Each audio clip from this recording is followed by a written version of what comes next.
Today is Friday, September 26th, and this is the Bay Blend from WUSF. I'm Sky Lebron.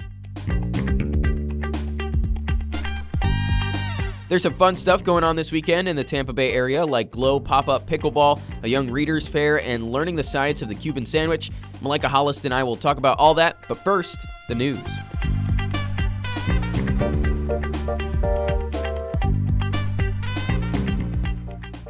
Tropicana Field is still getting fixed up from last year's hurricanes, but it's going to cost more than initially expected. The city set aside $60 million for it, but that price tag is looking more like it'll be about $75 million. This is after more than 4 inches of rain came to the area last month, and the Trop wasn't designed to drain water. It's still expected to be ready in time for the Rays' home opener next year. Humberto is now a hurricane, and it still looks like it won't really affect us too much. But another system is forming that could have some impacts on Florida. A tropical wave called Invest 94L is tracking toward the Bahamas, and it could skirt up Florida's east coast, causing some rip currents along the Atlantic beaches. I'll give you an update early next week if needed.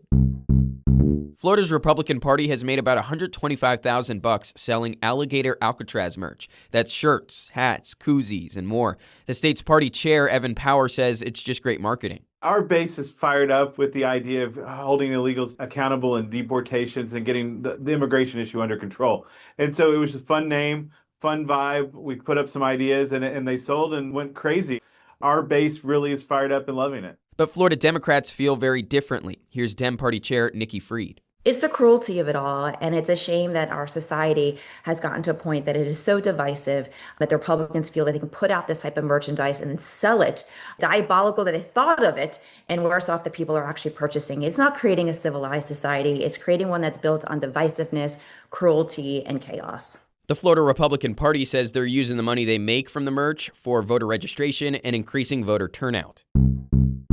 The possibility of expanding Medicaid in Florida won't be on your ballot next year. Florida Decides Healthcare was the group behind that campaign. They say a new state law restricting the constitutional amendment process changed the rules, and that hurt their chances of getting enough signatures to put it on the 2026 ballot.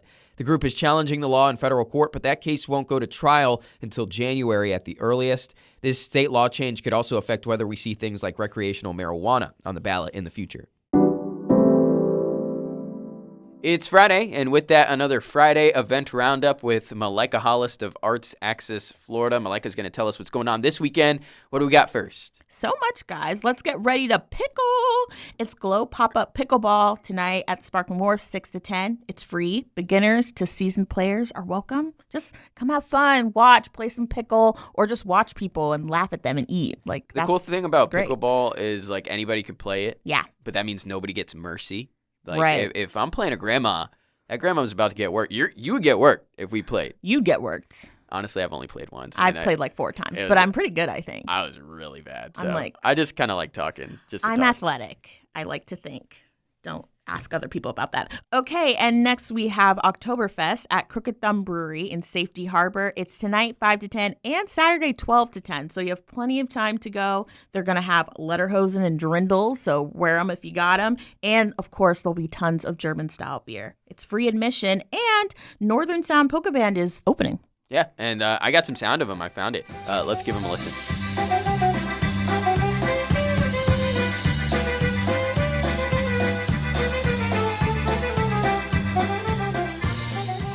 I think I could rock a pair of lederhosen. Do you now? Yeah, that's why I do leg day, just for that 1% chance that somebody hands me a pair of lederhosen and is like, "Yo, put these on." Oh. I always gotta stay prepped. That's why. Yeah. That's why I do hamstrings. Yeah. Well, if you get some, bring them out. I'd love to see. Buying them on Amazon as we speak. All right. And next we have YA by the Bay. This is an annual book festival for all the young readers who are wanting to be leaders. Readers to leaders, as we say. We'll probably see Sky there. Yeah. He's just a baby. What was your favorite book series growing up? I think Chronicles of Narnia. No way, dude. Are you serious? Yeah, I love Dude, it. I wrote that down. That's my favorite series too. It's not everyone's. It's rare. It's What's your favorite book? Yeah, I would say The Magician's Nephew, which is the first book. Yeah. That one just slaps. I don't know why they didn't make a movie. Yeah, they should have started there. Lion, Witch, and the Wardrobe. Ugh. Skip 3, Prince Caspian. Prince Caspian is yes, pretty good too. yes. So we love books, and we hope the kids love books. This is a nonprofit. They're working to just help kids believe that they could become authors.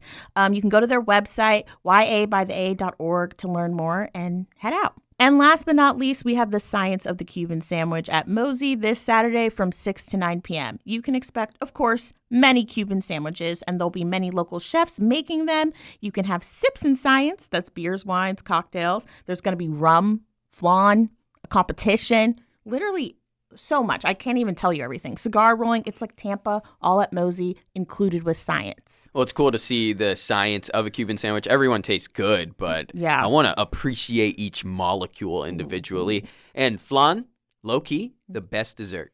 That's just my opinion. Huh. But, man, growing up in a Hispanic Statement. household, flan was big in my household. Yeah. And flan is goated. Chill, you're like overhyping. But anyway, Whatever. You can get tickets at Mosey. Malaika, thank you so much for the time. You're welcome. Happy Friday.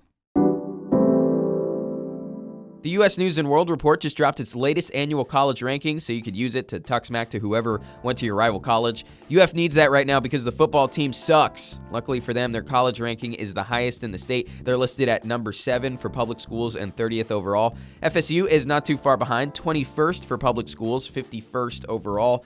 And USF got its highest ranking ever, moving up in the world. They're 43rd in public schools and 88th overall. You can check the full list at WUSF.org. It also has local private schools like Florida Southern and the University of Tampa. Quickly, my Bucks prediction for this weekend. I'm 2 for 3 so far. This week, I say Tampa Bay's dream of a perfect season comes to an end with a loss at home versus the Eagles. Listen, Philly is a really good team, and the Bucks are so injured right now, I just can't see 4 straight comeback wins in a row. So Tampa drops this one 31-21 to go to 3-1 on the year. Last, but definitely not least, tomorrow marks 1 year since Hurricane Helene made landfall in Florida's Big Bend. What a wild year 2024 was. Crazy to think it's been a year. 34 Floridians died from that storm. WUSF will be doing a lot of looking back at the craziness of last hurricane season, and I have some stuff in store for the Bay Blend too. There's tons of events around the Tampa Bay area to honor the year of recovery, like a hurricane party and food drive at Big Joe Brewski's, a community dinner at the Gathering Church in Shore Acres, and plenty more. If these storms have done anything for me, it's made me appreciate how strong this community is when it gets hit hard. It's going to bounce back, and it's going to bounce back stronger. That wraps up another week of the Bay Blend. Hey, if you want to make sure you don't miss an episode, turn on notifications from whichever app you're listening on. Then you don't even have to think about it. It'll just pop up. Whenever you turn on notifications, my heart sings a little tune. When you don't, I sob deeply. But anyways, have a great weekend. I'll catch you on Monday.